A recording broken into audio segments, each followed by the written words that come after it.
beliau, dipersilakan.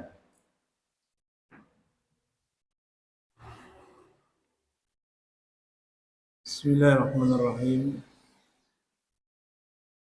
Assalamualaikum warahmatullahi wabarakatuh.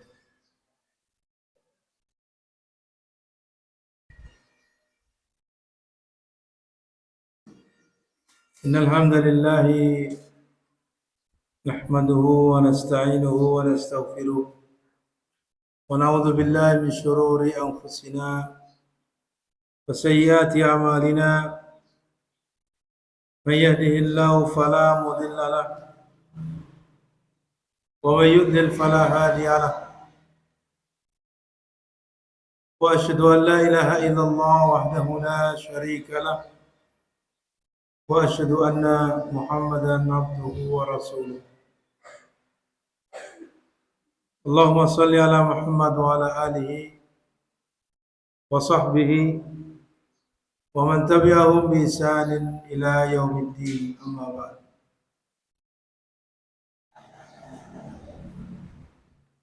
Ikhwani fillah wa akhwati fillah rahimani wa rahimakumullah. Alhamdulillah, di pagi hari ini, di waktu duha yang cerah ini, Allah Subhanahu wa taala berikan kemudahan kepada kita untuk bisa berkumpul di dalam majelis ilmu ini. Yang mudah-mudahan langkah kita di dalam menghadiri majelis ilmu adalah termasuk bagian dari cara Allah Subhanahu wa taala memahamkan kita kepada agama Allah dan juga memudahkan kita menuju surga Allah Subhanahu wa taala. Pada pertemuan sebelumnya sudah kita bahas tentang perkara-perkara yang merupakan dasar daripada fikih Islam, tentang pengertiannya, tema yang dibahas, kemudian sumber-sumber daripada pensyariatan di dalam hukum Islam.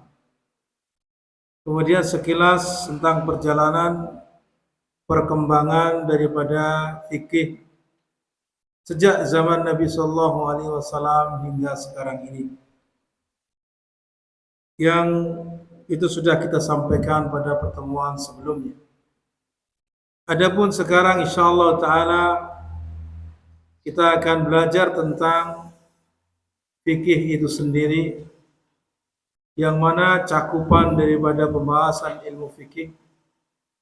Kalau kita lihat bahwa disiplin ilmu fikih ini adalah sangatlah luas. Dan kemarin kita sebutkan di antara pengertian fikih yang diungkapkan oleh para ulama adalah ma'rifatul ahkam syar'iyyati al-amaliyati biadillatiha tafsiliyah, yaitu mengetahui hukum-hukum syariat yang berhubungan dengan amal perbuatan orang yang mukallaf berdasarkan dalil-dalilnya secara terperinci. Sehingga di sini kalau kita melihat kepada ta'rif atau definisi yang disebutkan oleh para ulama, menunjukkan bahwa fikih itu ya lebih kepada pembahasannya kaitannya dengan hukum-hukum yang berhubungan dengan perbuatan manusia ataupun ucapan mereka, dan tidak ada hubungannya dengan akidah, tidak ada hubungannya dengan keyakinan, karena yang dihukumi adalah amalan-amalan zahir, ucapannya ataupun perbuatannya. Adapun kaitannya dengan hati, kaitannya dengan keyakinan, keimanan, itu pembahasannya adalah di dalam akidah. Sehingga di sini lebih mengerucut. Walaupun dulu di awal-awal para ulama membukukan kitab-kitab ya yang merupakan bagian dari syariat Islam, fikih itu dimaksudkan adalah fikih memahami agama ini secara menyeluruh, Sebagaimana ini juga ta'rif yang sudah kita sampaikan pada pertemuan sebelumnya, bahwa fikih secara syar'i itu adalah memahami ajaran Nabi Shallallahu Alaihi Wasallam secara menyeluruh, baik itu kaitannya dengan akidah, kaitannya dengan fikih, kaitannya dengan muamalah, atau kaitannya dengan akhlak dan yang lain. Adapun secara istilah, artinya istilah itu digunakan sebagai ya pelajaran fikih yang oleh para ulama sudah disusun sedemikian rupa untuk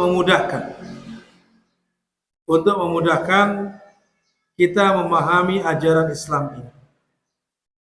Kalau kita melihat bahwa cakupan di sekarang halaman terus, baik. Kalau kita melihat cakupan daripada fikih itu, bisa paham insyaallah. Ya.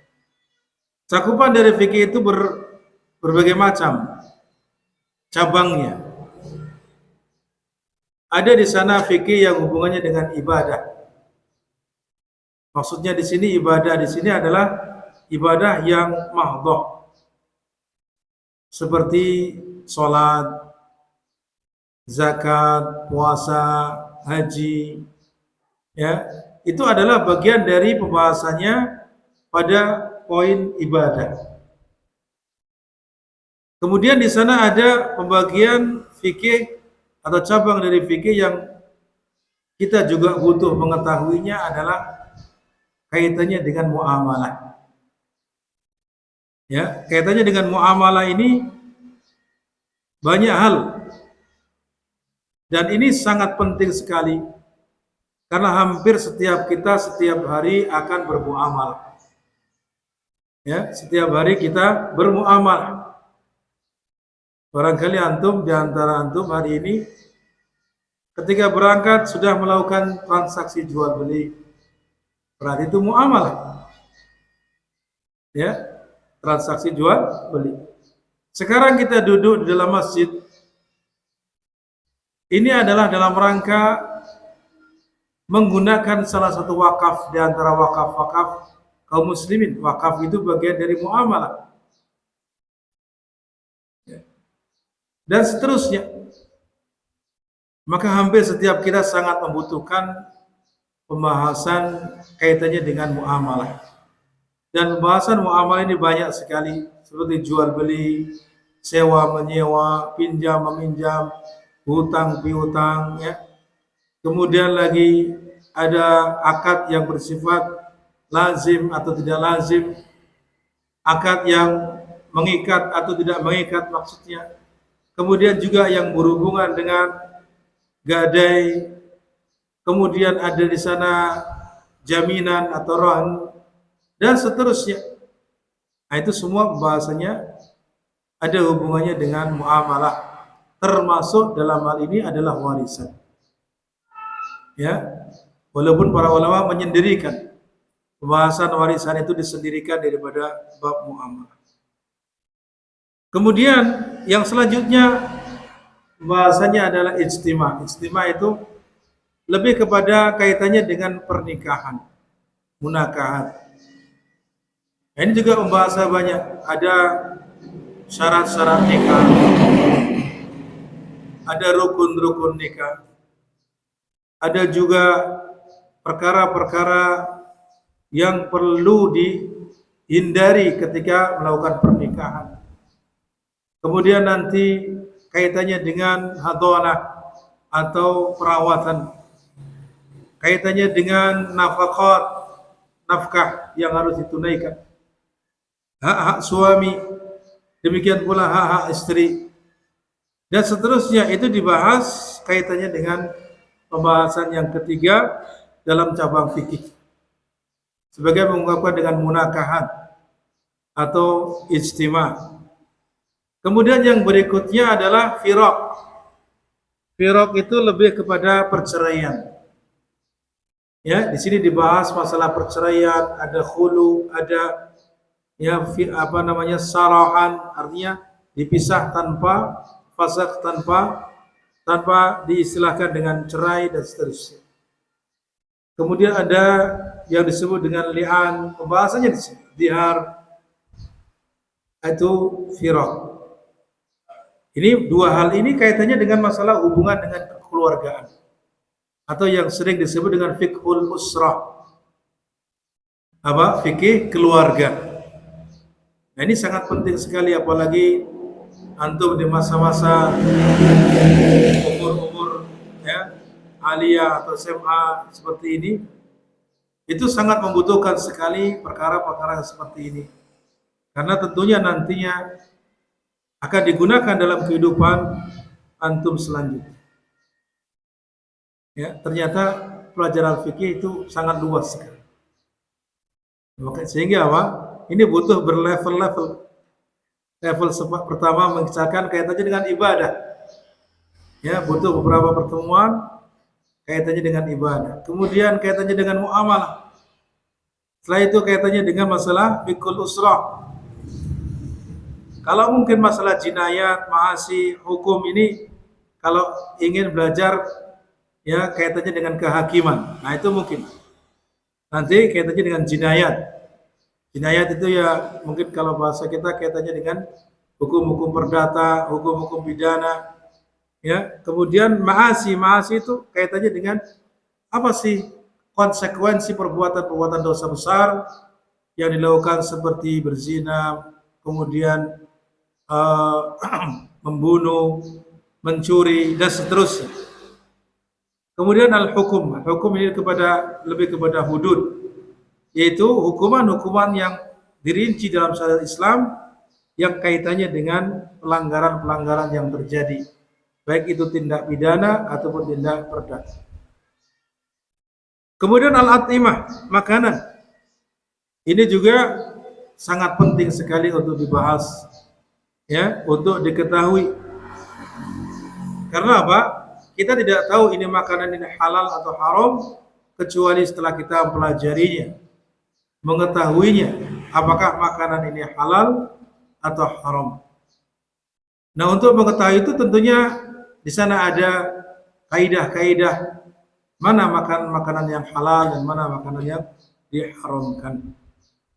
Ini diantara cabang-cabang fikih yang disebutkan oleh para ulama di dalam kitab-kitab fikih mereka.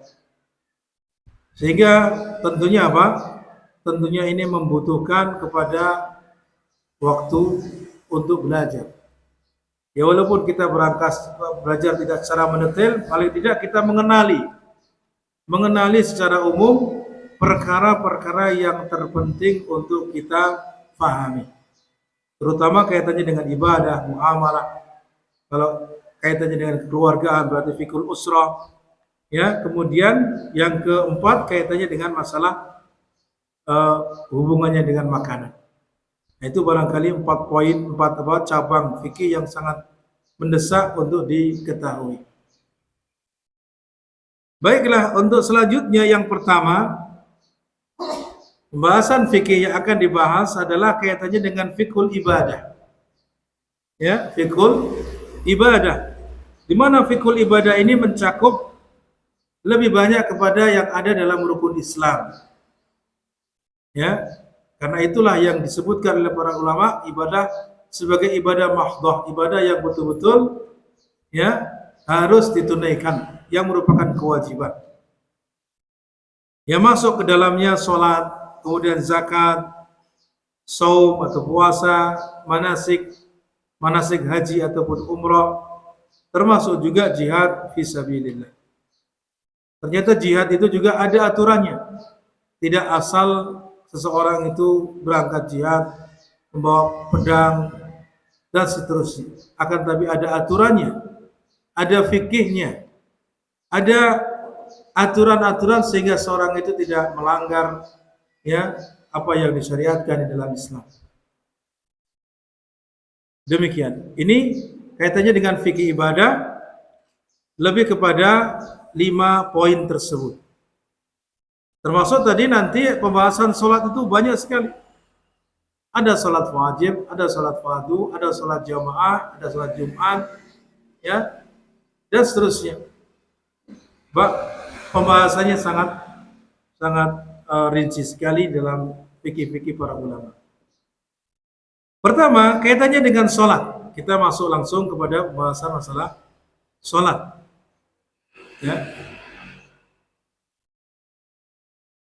Fikih kaitannya dengan sholat itu, di sana ada syarat-syarat yang harus terpenuhi.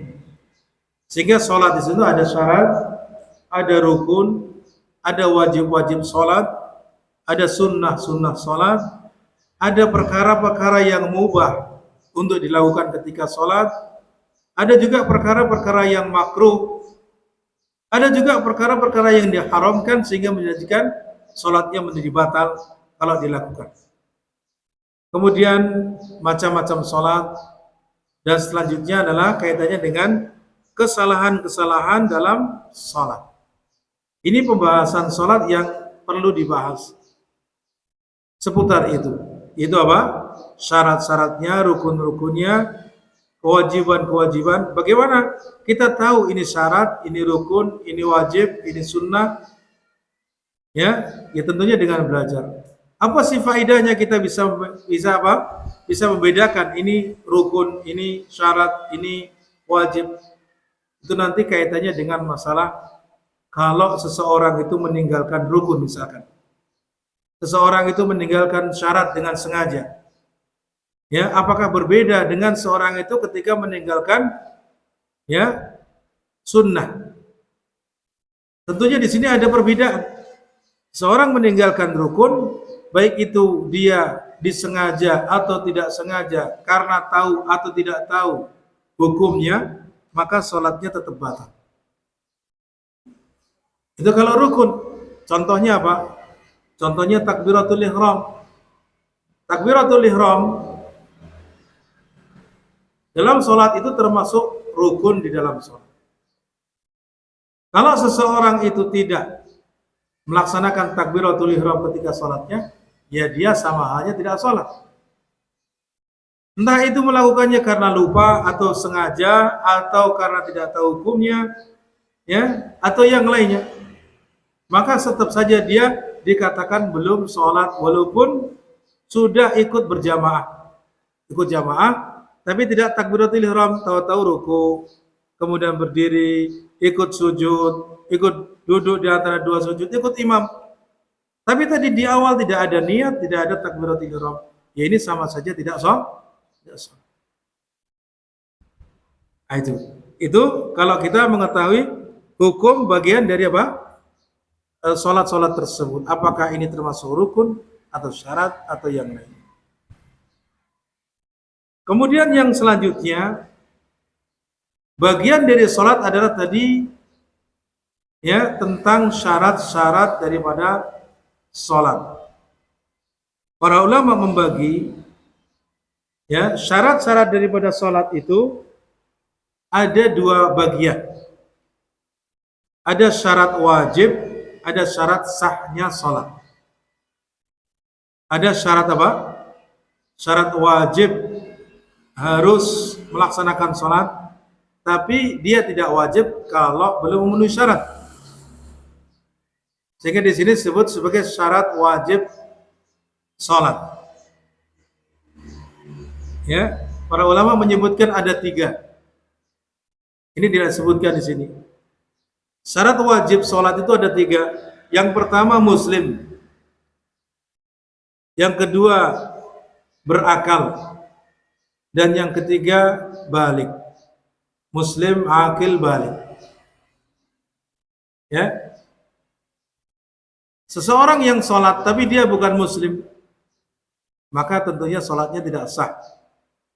Orang yang sholat tapi dia belum masuk Islam, ibadahnya tidak akan diterima oleh Allah Subhanahu wa taala. Walaupun mungkin dia ikut-ikutan sholat, misalkan dia di antara salah satu anggota keluarga ya orang muslim, lalu ikut sholat, saudaranya sholat, dia ikut sholat, dia non muslim, maka salatnya tersebut tidaklah akan diterima oleh Allah Subhanahu wa taala. Walaupun dia hafal doa-doanya, walaupun dia gerakannya persis seperti apa yang diajarkan oleh Nabi, bahkan bisa jadi mungkin lebih baik daripada yang muslim, tapi kalau dia tidak beragama Islam, ya, maka apa?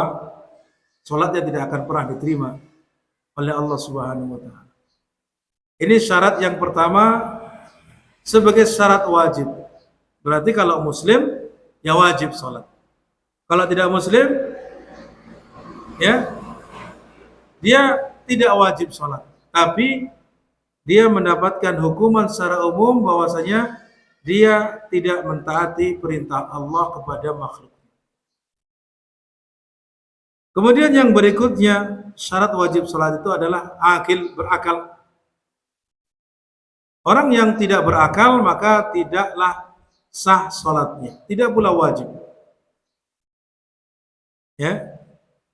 Selama seseorang itu memiliki akal, kemudian dia muslim, maka dia tetap wajib salat. Di antara ibadah yang tidak pernah gugur kewajibannya adalah salat. Apapun keadaannya, kecuali hilang akalnya. Selama dia masih berakal, maka wajib sholat. Walaupun dia sakit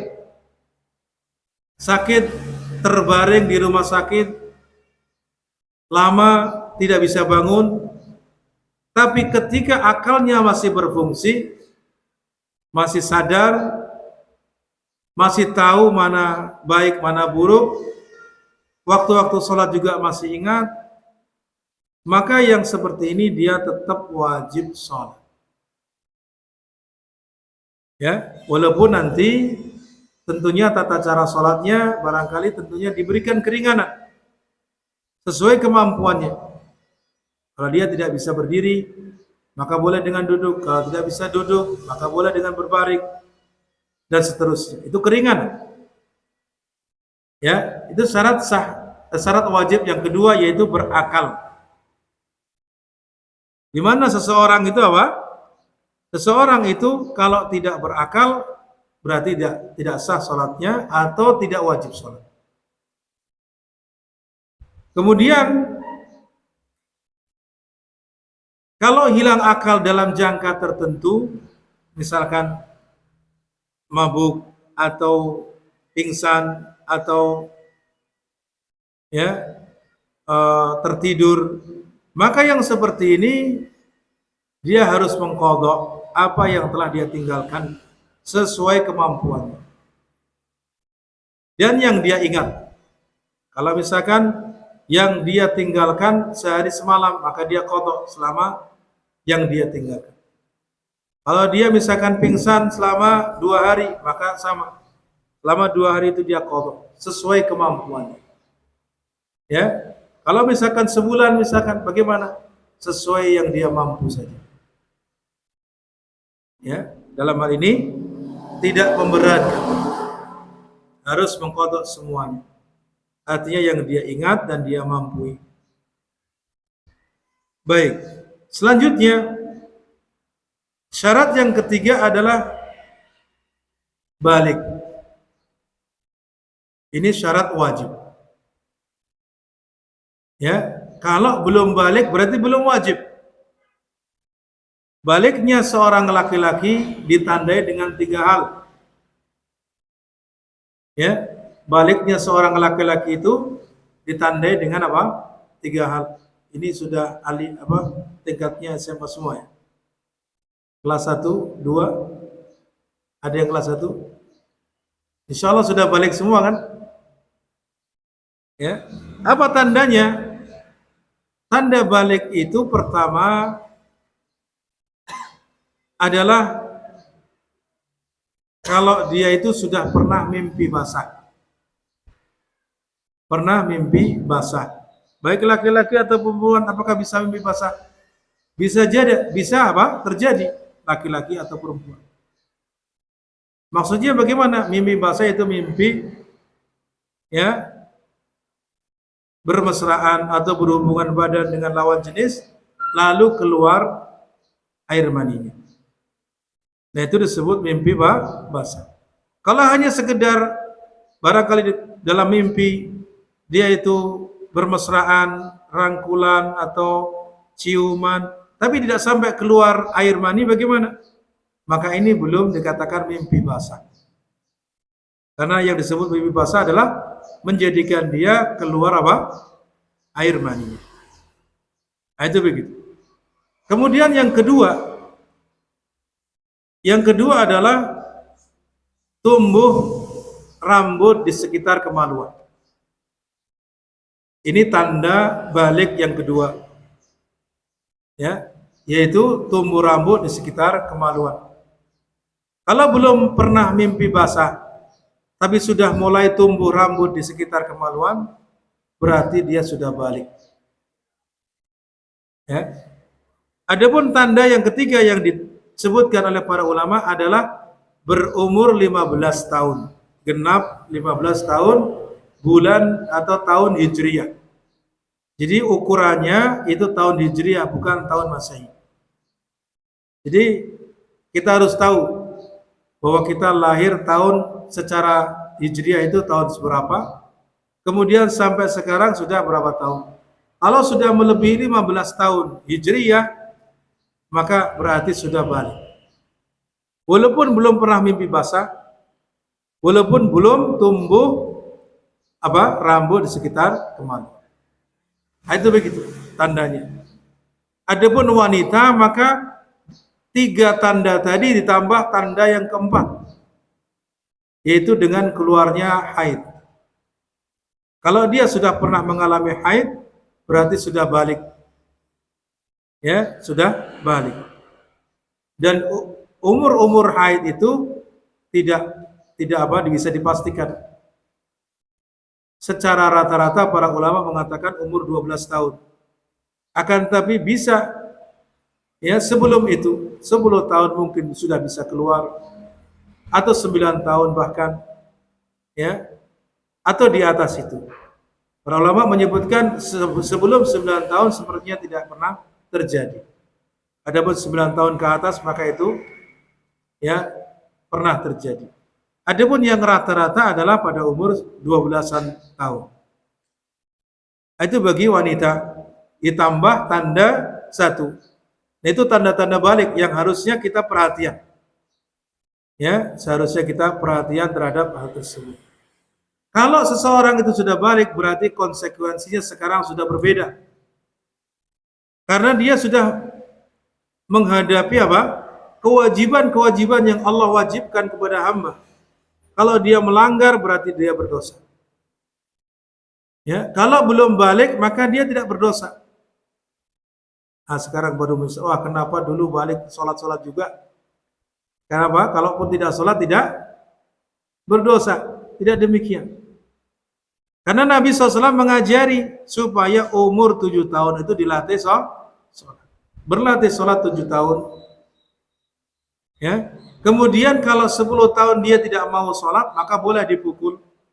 Ini juga menunjukkan dalam pendidikan itu Islam mengajarkan membolehkan dipukul. Ya, walaupun pukulan tersebut tidak sampai kemudian menjadikannya luka-luka atau babak belur dan seterusnya. Pukulan-pukulan yang mendidik, yang menjadikan dia jera sehingga dia mentaati apa yang diperintahkan. Walaupun dalam hal itu belum ada hukuman berupa dosa, tapi hukuman berupa pukulan saja di dunia. Ya, kalau dia tidak mau pada umur 10 tahun, maka itu hukumannya di dunia saja. Tidak ada hukuman di akhirat karena belum balik. Nah, kalau sudah balik, dia tidak mau sholat, maka hukumannya tidak hanya sekedar di dunia, tapi juga di akhirat. Dia akan tercatat sebagai dosa kalau dia tidak melakukannya. Ini syarat wajib sholat. Yaitu apa? Muslim, akil, dan balik. Adapun syarat sahnya sholat. Nah, sekarang sudah melaksanakan sholat karena sudah wajib. Supaya sholatnya sah itu bagaimana? Para ulama menyebutkan syarat sahnya salat itu ada 6. Nah, di sini ada 5 karena toharoh nanti akan menjadi kedua bagian. Ya, sebutkan bahwasanya syarat sahnya salat itu ada 6. Mau dibagi 5 juga boleh. Ada 6. Yang pertama adalah toharoh. Toharoh ini ada 2 macam. Maka di sini satu bagian saja. Toharoh di sini ada 2 macam. Bersuci itu ada 2 macam.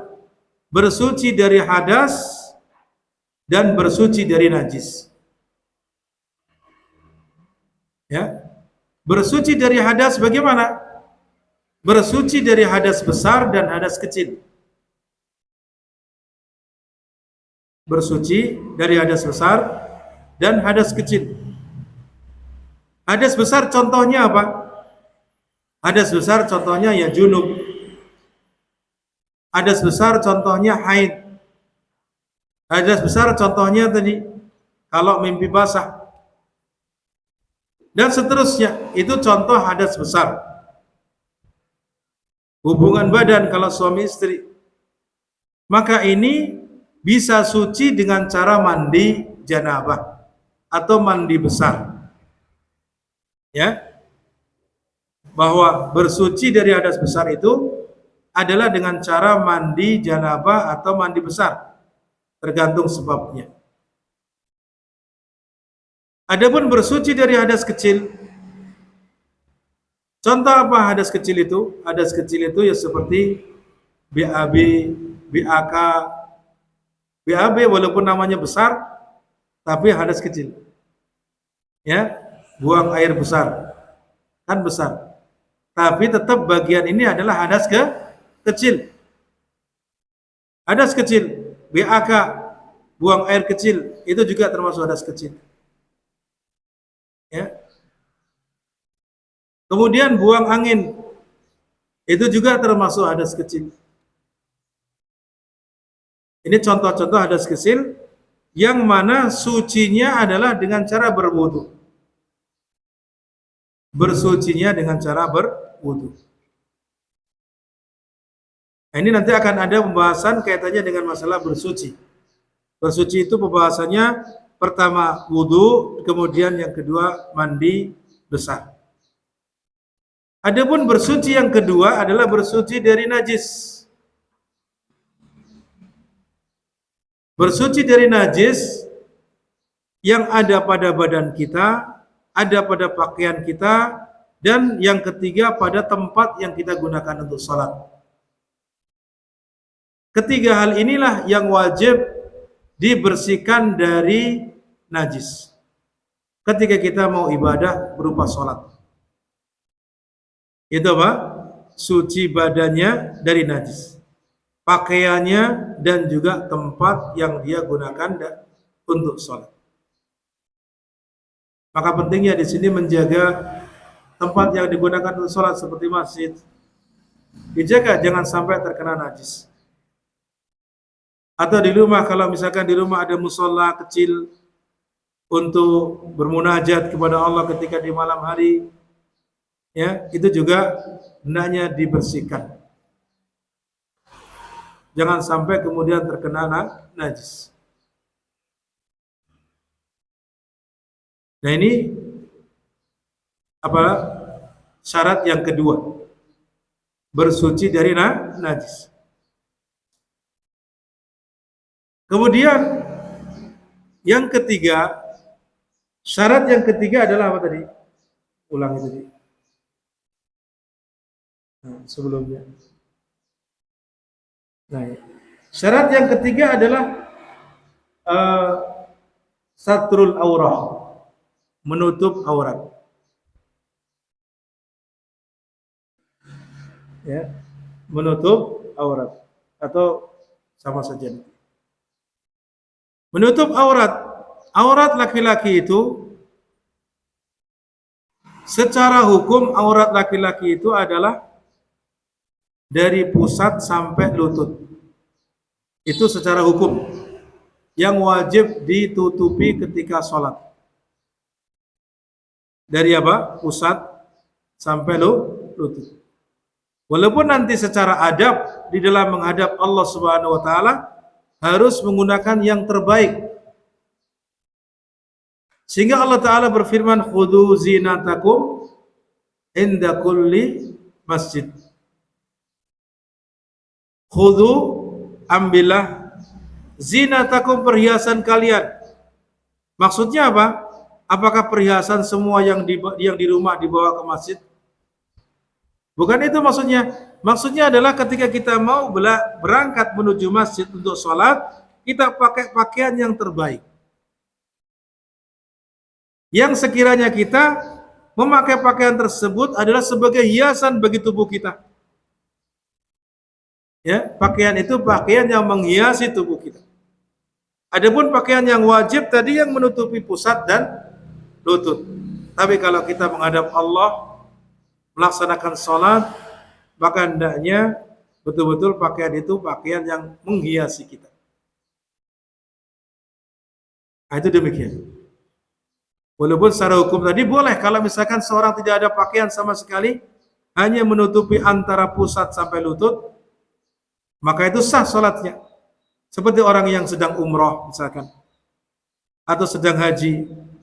Mereka ketika dalam pakaian ihramnya, tahu pakaian ihram? Pakaian ihram itu pakaian yang putih, hanya 2 lembar. Ya, 2 lembar, tidak boleh pakai pakaian dalam. Hanya diikatkan seperti sarung di bawah, dan yang atas ditutupkan ke bahunya, kedua bahunya. Ditutupkan ke sebelah bahunya itu ketika ke tawaf saja. Ya, ketika tawaf kedatangan saja. Adapun tawaf ketika dalam keadaan yang lain maka dikembalikan. Jadi jangan keliru bahwa dalam keadaan ihram itu harus satunya di bawah ketiak, tidak, tapi apa? Itu hanya ketika tawaf saja. Nah, pada saat apa? Pada saat itu ketika misalkan kain ihram yang bagian atas terbuka, kan akan terlihat bagian perutnya, akan terlihat bagian dadanya. Itu menunjukkan boleh. Ya, menunjukkan hal itu boleh. Semoga bisa dipahami. Ini maksud saya apa? Menjelaskan kaitannya dengan yang wajib ditutupi auratnya. Adapun kaitannya dengan hiasan yang perlu dipakaian ketika sholat, ya sebaik mungkin pakaian itu. Adapun wanita adalah seluruh tubuhnya kecuali wajah dan telapak tangan. Ya, itu dalam sholat. Di dalam sholat adalah apa? Seluruh tubuhnya kecuali wajah dan telapak tangan. Adapun di luar sholat, kalau kita lihat literatur dalam fikih-fikih mazhab Syafi'i, bahwasanya kalau di luar sholat seluruh aurat, seluruh tubuhnya adalah aurat. Tidak ada pengecualian kecuali matanya saja. Sehingga kalau kita baca dalam fikih-fikih Syafi'i, sebenarnya mereka mewajibkan menggunakan cadar. Karena termasuk aurat. Ya, wajah itu termasuk aurat. Adapun di dalam sholat tidak. Karena wajib dibuka. Kecuali apabila di situ adalah tempat yang bersifat umum.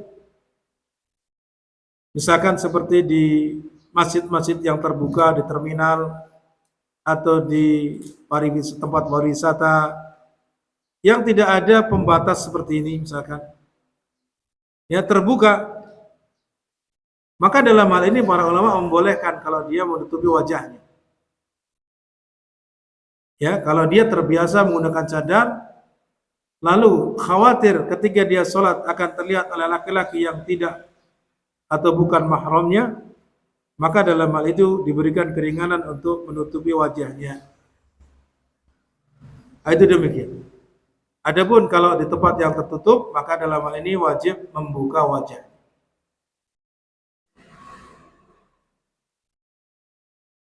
Adapun selanjutnya, ya, syarat yang keempat adalah dukhulul waktu, yaitu masuknya waktu. Apa? Masuknya waktu. masuknya waktu sholat.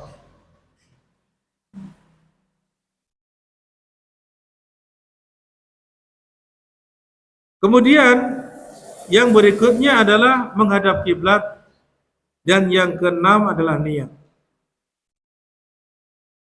Ya. Tadi selanjutnya, ini syarat yang pertama adalah taharah tadi. Kita sudah jelaskan taharah itu ada dua macam.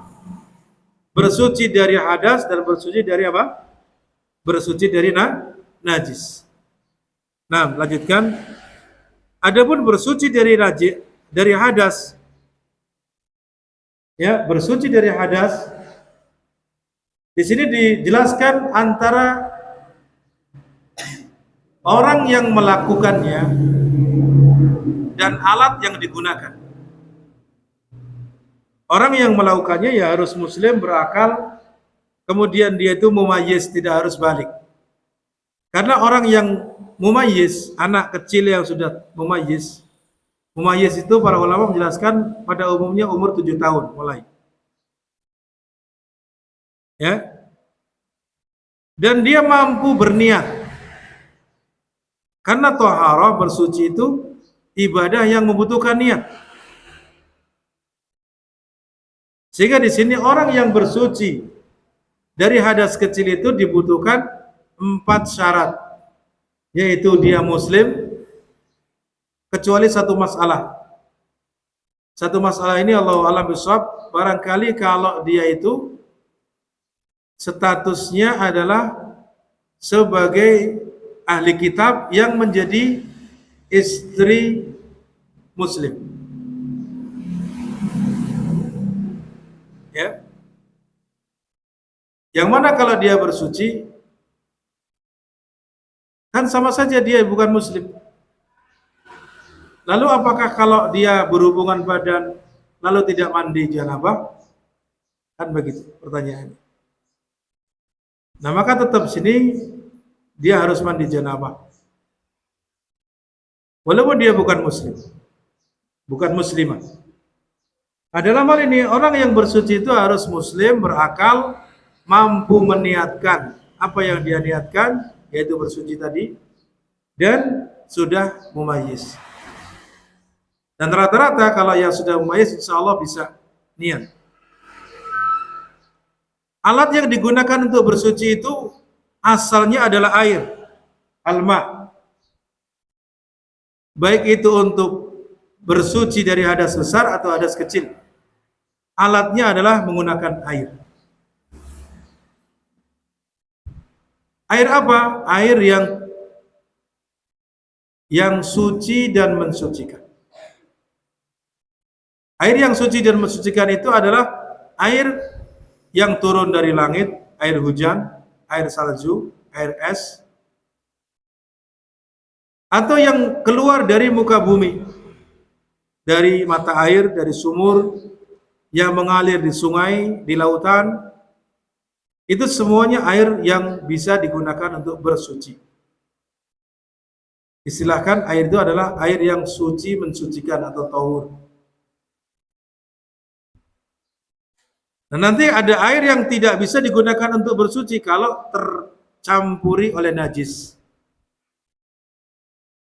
Jika air itu tercampuri oleh najis dan sudah berubah salah satu 3 sifatnya, sudah berubah rasanya, sudah berubah warnanya, dan berubah baunya. Salah satu dari 3 sifat ini kok berubah kalau terkena najis, maka berarti air itu tidak boleh digunakan untuk bersuci. Ini. Jadi para ulama memberikan standar dalam masalah air itu, kalau tercampuri najis itu berubah atau tidak berubah 3 sifat tadi. Pendapat yang kuat dalam hal ini tidak melihat kepada banyak atau sedikit. Sedikit kalau tercampuri najis ukurannya berubah atau tidak berubah 3 sifat tadi.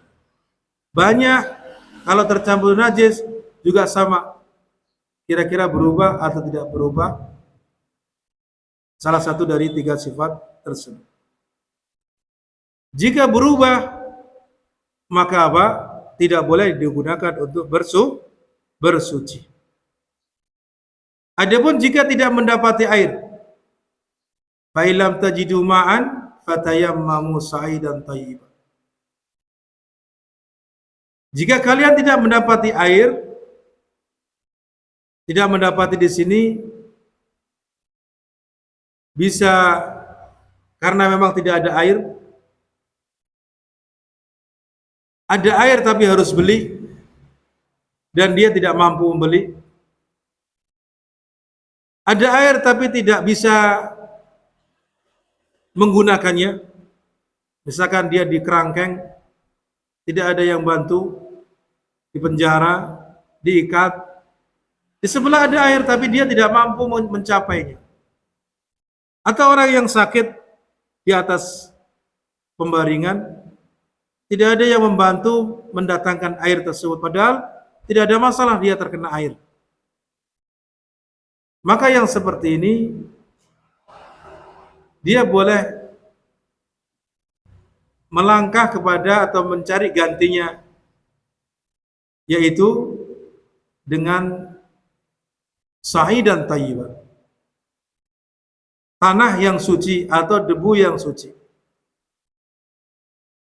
ya, untuk bersuci. Beralih dari wudhu kepada tayamum, atau dari mandi besar kepada tayamum. Tayamum itu bisa menggantikan dua, menggantikan wudhu dan menggantikan apa? Menggantikan mandi besar atau mandi janabah. Seorang ketika junub atau ketika harus mandi besar, lalu tidak mendapati air, maka dia cukup tayamum saja. Cukup tayamum. Dan tayamum sama seperti tayamum pada umumnya, yaitu hanya menempelkan di tanah, lalu ditiup, kemudian diusapkan ke wajahnya, kemudian di punggung telapak tangannya. Itu kalau tidak ada air atau tidak mampu menggunakan air. Ada air tapi tidak cukup. Ya, tidak cukup untuk dia dalam keadaan perjalanan. Kalau dia gunakan untuk berwudu, maka dia tidak minum. Kehausan, bisa jadi mati atau pingsan. Maka apa? Dia boleh gunakan air itu untuk persediaan air minum dan kemudian dia bertayamum.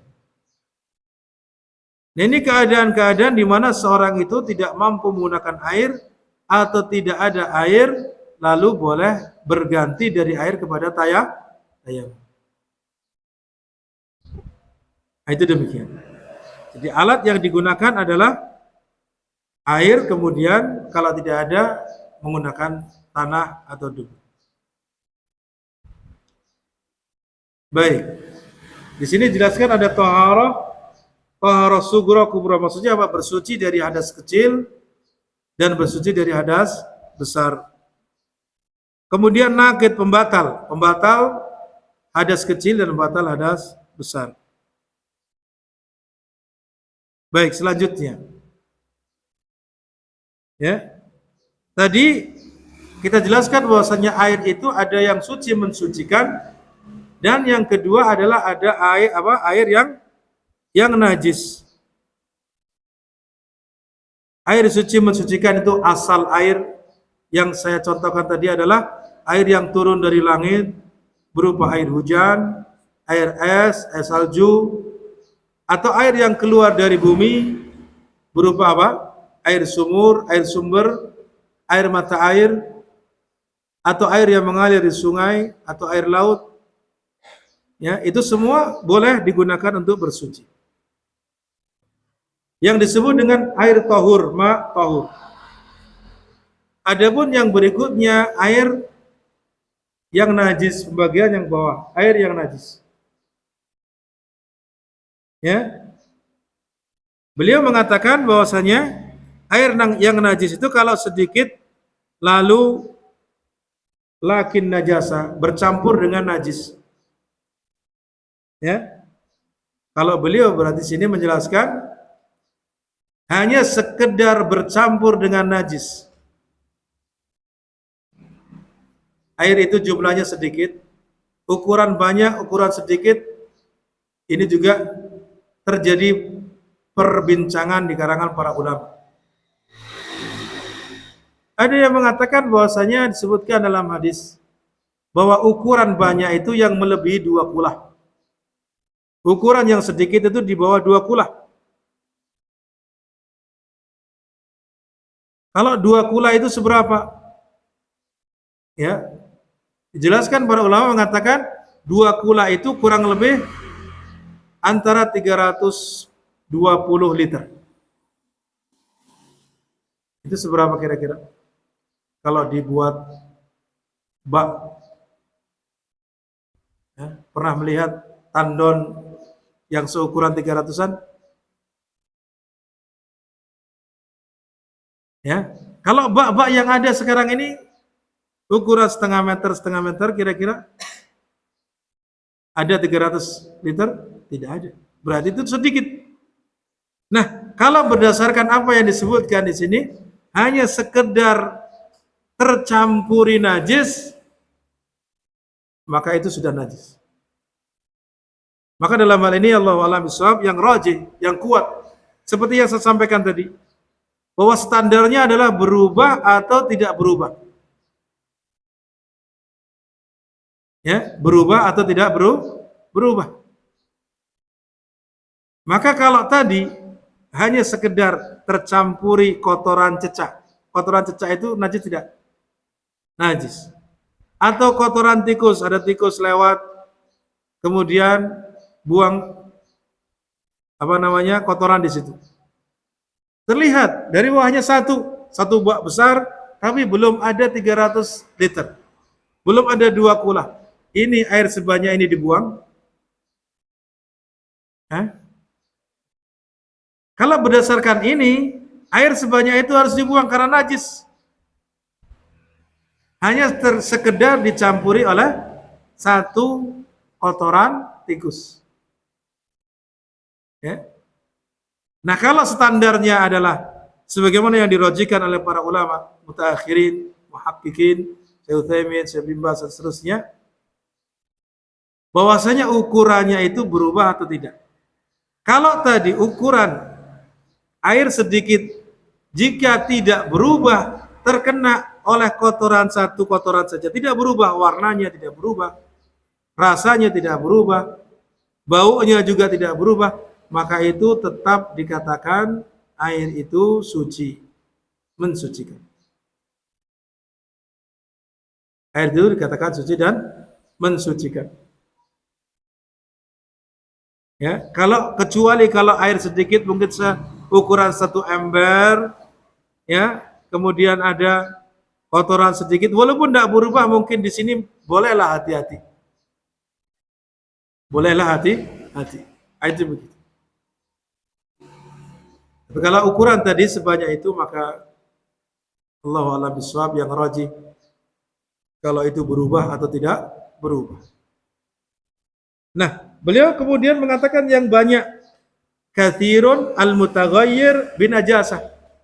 Berarti di sini beliau mengatakan ukuran banyak itu, air banyak itu kalau berubah dengan sebab najis. Nah, ukuran banyak tadi 320 lebih ke atas liter. Ya, 320 lebih, ya, liter lebih. Nah, maka yang seperti ini Allah a'lam bishawab, bahwa dapat yang rajih dalam masalah air ini, kalau tercampuri najis itu ukurannya berubah atau tidak berubah. Adapun air yang ketiga dikatakan tahir, air yang suci, tapi tidak mensucikan. Ya, mutaghayyirun bitahirin musta'malun fi raf'il hadas. Ini ada dua bagian. Ya. Air suci yang bercampur berubah dengan sesuatu yang suci.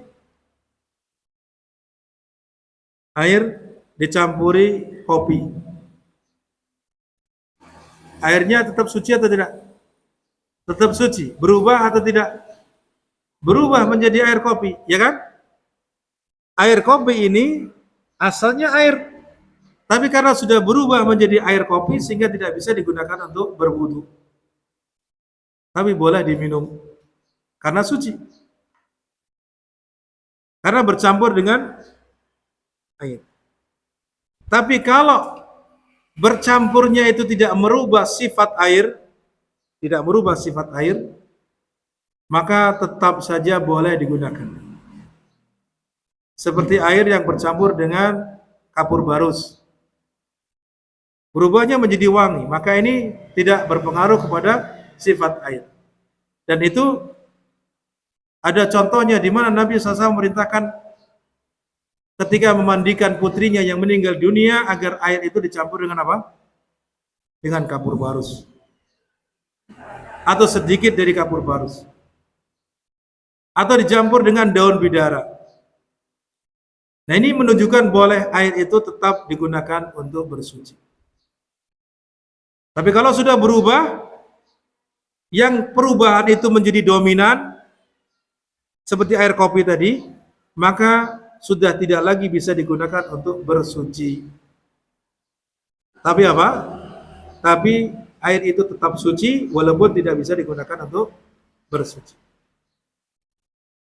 Artinya di sini dilihat mana lebih dominan. Lebih dominan airnya atau lebih dominan campurannya. Itu demikian. Allahu a'lam bishawab. Yang kedua, bagian kedua, air yang suci sudah digunakan untuk bersuci. Artinya berarti di sini air mustakmal yang sering kita dengar apa? Air mustakmal. Bagaimana hukumnya? Air itu dikatakan sebagai suci tapi tidak bisa digunakan untuk bersuci. Ya, itu demikian, Allahu a'lam bishawab. Adapun selanjutnya adalah pembahasan tentang berwudu. Ya. Pembahasan berikutnya apa? Berwudu. Nah, insyaallah ada penjelasan tentang furudul wudu, wajib wudu. Insyaallah kita akan sampaikan bahasan berikutnya biidznillah ta'ala. Ini gambaran secara umum tentang apa? Cabang-cabang fikih yang sangat penting untuk kita pelajari. Kemudian kita masuki pembahasan fikih ibadah.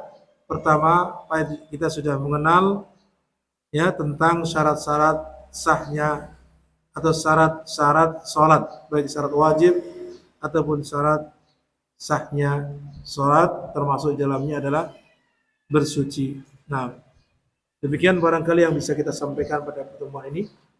Mudah-mudahan bermanfaat. Wassalamualaikum warahmatullahi wabarakatuh. Saya kembalikan kepada moderator.